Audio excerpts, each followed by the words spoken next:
कल्याणमध्ये शिंदे गटाच्या पदाधिकाऱ्याला धमकावल्याप्रकरणी मानपाडा पोलीस स्थानकात गुन्ह्याची नोंद झाली आहे।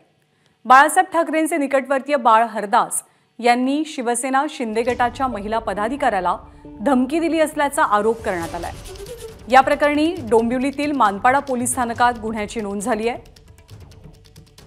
2 दिवसात राजकारण सोडून कल्याणमधनं निघून जायचं, अन्यथा संपवून टाकेल अशी धमकी दिल्याचा आरोप करत शिंदेंच्या शिवसेनेच्या एका महिला पदाधिकाऱ्यानं ही तक्रार नोंदवली आहे। तर दुसरीकडे बाळ हरदास यांनी हा आरोप फेटाळून लावलेत।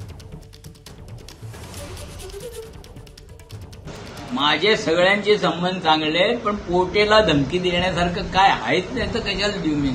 काय त्यांनी दिली कंप्लेंट मला काय माहित नाही, पण मी असं ऐकलं, मला फोन आला होता एका पत्रकाराचा की बाबा तू हे कर, काय निवृत्ती घे।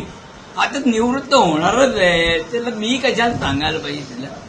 हा, अर्थात केला असेल फोन, कधी नाही असं नाही, धमकी द्यायचा प्रश्न नाही। एबीपी माझा, उघडा डोळे बघा नीट।